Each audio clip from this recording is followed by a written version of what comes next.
গুরুত্বপূর্ণ কথা বলবেন।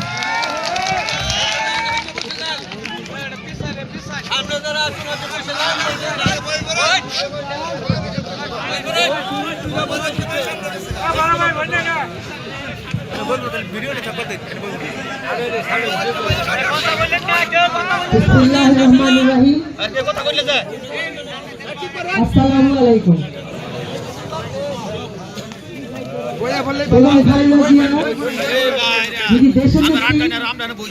গণতন্ত্রের দিশারি, যিনি গণতন্ত্রের আদর্শ, ওনার মহাপ্রয়াণ উপলক্ষে আজকের এই দোয়া মাহফিল।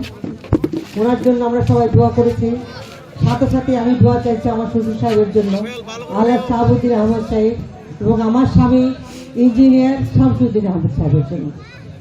আপনারা তাদের জন্য দোয়া করেন। এরপরে আমি আমার বক্তব্য শুরু করছি। এখানে উপস্থিত আছেন অনেক সিনিয়র নেতৃবৃন্দ এবং আমাদের সমগ্র ফুলবাড়িয়ার বিভিন্ন ইউনিয়ন থেকে আগত সম্মানিত এলাকাবাসী, আমাদের ভোটার। সর্বোপরি যে কথাটা আমি বলতে চাই, আপনারা হচ্ছেন আমাদের শক্তি, শক্তি আমাদের শক্তি।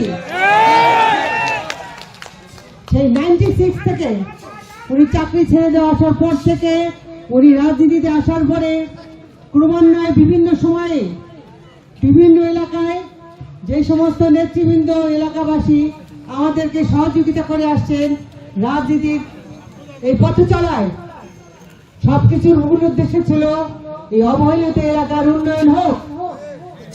সেই উন্নয়নের ধারায় ক্রমান্বয়ে আমরা আমাদের সিনিয়র দুজনকে হারিয়েছি। তারপরেও কিন্তু আমাদের চোখে সেই স্বপ্ন শেষ হয়নি। আমরা এখনো কিন্তু সেই কষ্টে আছি। সময়ের সঙ্গে সঙ্গে অনেক কিছু আমাদের প্রয়োজন এখন তার সাথে সাথে প্রয়োজন যোগ্য নেতৃত্বের। সেই নেতৃত্বের জন্য দীর্ঘ এই গত একটি বছর আপনারা শীত বর্ষায় গ্রীষ্মে সবসময় রাস্তায় কিন্তু এতদিন রাজনীতির চর্চা করে আসছেন, গণসংযোগ করে আসছেন আপনারা। সেই কথা আমি ভুলবো না। আমার ছেলে তানভীর আহমদ রানা, তাকে সাথে নিয়ে আপনারা যেভাবে করে প্রতিটি এলাকায়, প্রতিটি বাজারে, প্রতিটি দোকানে যেভাবে করে পথে পথে আপনারা ঘুরে আপনাদের সমর্থন চেয়েছেন, মূল উদ্দেশ্য, মূল কথা হচ্ছে আমরা এলাকার উন্নয়ন চাই।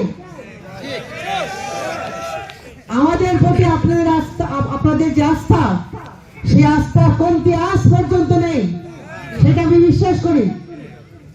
আমি ইঞ্জিনিয়ার শামসুদ্দিন সাহেবের ওয়াইফ, সেই হিসেবে এবং আপনাদের নেতা ইঞ্জিনিয়ার শামসুদ্দিন আহমদ সাহেবকে আপনারা আপনাদের মুরব্বী হিসেবে মানেন। আপনাদের উনি গার্জিয়ান। এলাকার প্রতিটি মানুষকে উনি সন্তানের মতো ভালোবাসতেন। এলাকার কষ্টে উনি কষ্ট পেতেন। উনি জীবনের শেষ দিন পর্যন্ত উনি কষ্ট করে গেছেন। ওনার স্ত্রী হিসেবে ওনার ভালোবাসা আপনাদেরকে দিয়েছেন, আপনারাও দিয়েছেন। সেই ভালোবাসার দাবিতে আজকে আমি এখানে দাঁড়িয়েছি। আমি এবং আমার ছেলে দুজনেই কিন্তু এলাকার মঙ্গলের জন্যই এই কিছু দীর্ঘদিন ধরে এই একটি বছর যাবত অক্লান্ত পরিশ্রম করে যাচ্ছি আপনাদের সাথে নিয়ে। আপনাদের সাথে না নিয়ে গেলে, সাথে না হলে, শক্তি না হলে কোনোভাবেই সম্ভব ছিল না। এই সমর্থনের কোনো তুলনা নেই, এই শক্তির কোনো তুলনা নেই। সুতরাং আপনাদের কাছে আমি বলছি, যে ষড়যন্ত্র হয়েছে, এই ষড়যন্ত্র অত্যন্ত নিন্দনীয়, অত্যন্ত নিন্দনীয়। আমি শুধু মা হিসেবে নয়, আমি এলাকার মানুষ হিসেবে, নাগরিক হিসেবে, একটা যোগ্য মানুষ, তার প্রতি ষড়যন্ত্রকে নিন্দা এই কারণে করছি, আমাদের উন্নয়নের চিন্তা ভাবনাকে তারা বাধাগ্রস্ত করার জন্য সর্বতভাবে চেষ্টা করে যাচ্ছে। আপনারা আশা রাখেন আমার ছেলে পরবর্তী আইনগত যে সমস্ত কাজ আছে সেগুলো করার জন্য ঢাকা গিয়েছে। আল্লাহ তাআলা যদি সহায় হন, ইনশাআল্লাহ আমরা আবার পূর্ণ উদ্যমে আগাবো, পূর্ণ উদ্যমে আগাবো। আপনারা সেই চীনের প্রাচীরের মতো শক্ত হয়ে দাঁড়ান। আপনাদের এতদিনের কষ্ট কোনোভাবে বৃথা যেতে দেওয়া যাবে না। এবং আপনাদের পাশে আমরা আছি, মাথার উপরে আল্লাহ তাআলা সহায়। সত্য কখন, যেটা সত্য, যেটা আমরা ভালো চাই, মঙ্গল চাই, আল্লাহ তাআলা তার প্রতি সহায়তা করেন? আল্লাহ তাআলা সেটাই ইচ্ছা, সবসময় ইচ্ছা সেটা। তবে আপনাদের কাছে আমি ইলেকশন যে সামনে আসতেছে তার জন্য যে মনোনয়নের জন্য আমারটা হয়েছে, আমার ছেলেরটা হয়নি, তার জন্য আপনারা কিন্তু মন খারাপ করবেন না। আপনারা একটু অপেক্ষা করেন, একটু অপেক্ষা করেন, দেখা যাক কি হয়। আমি কিন্তু দুটি সন্তানের মা। আমার বড় ছেলে তানভীর আহমেদ রানা, ছোট ছেলে তানজিন আহমেদ। আমরা এই এলাকাবাসী। আমার ছেলের সাথে আমার কথা হয়েছে, আমার একটু মন খারাপ ছিল, আমি তাকে ফোন করেছি। সে বলছে আমার ট্রেনিং শেষ, আমি আসছি আম্মা। ছেলে হিসেবে তার মন খারাপ, সে মা হিসেবে মায়ের পাশে দাঁড়াবে, তার মনটা খারাপ। তাই সেই জন্যই সে তার যে একটা সমর্থন এলাকার প্রতি, সে এলাকারই সন্তান শামসুদ্দিন আমাদের ছেলে এবং এলাকার মঙ্গল চাইছে। সুতরাং আমাদের জন্য আপনারা দোয়া করবেন।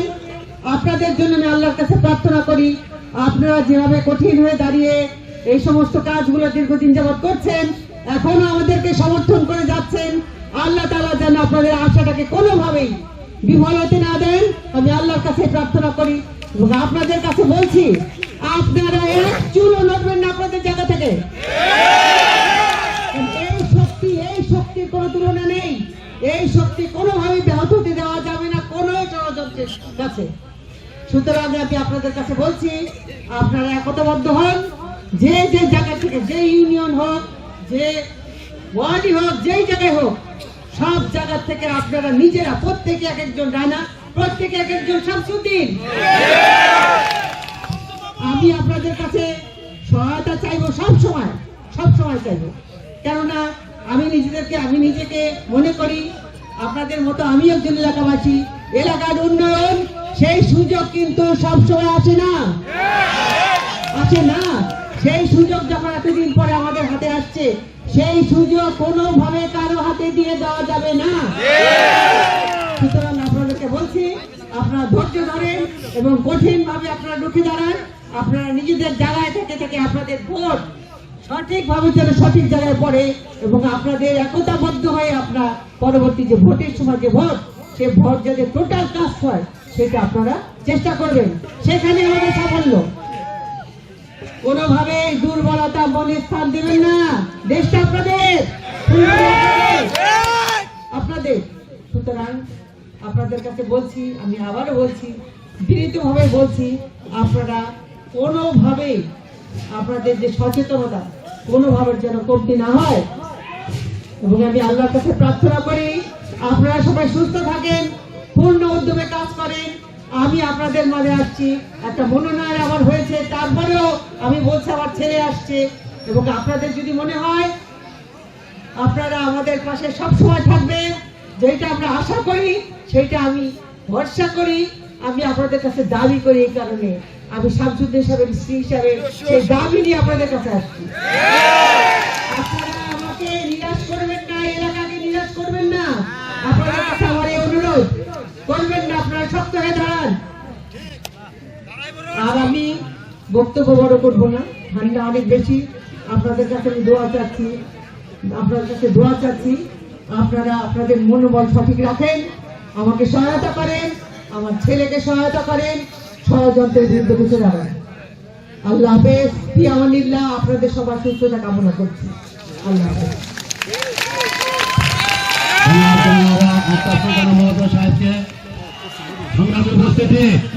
আমরা আজকে যে আমাদের দেশনীতি বেগম খালেদা জিয়ার জন্য দোয়া এবং মিলাদ মাহফিলের আয়োজন করেছিলাম।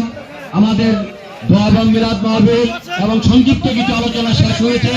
আপনারা অবশ্যই ধৈর্য সহকারে একটু বসবেন। দেশনীতি বেগম খালেদা জিয়ার জন্য যে তবারকের ব্যবস্থা করা হয়েছে, অবশ্যই সেটা গ্রহণ করবেন। তবে সেটা সুশৃঙ্খলভাবে প্রত্যেকটা লোক যার যার নিজের দায়িত্ব নিয়ে সবাই দায়িত্বশীল হতে হবে।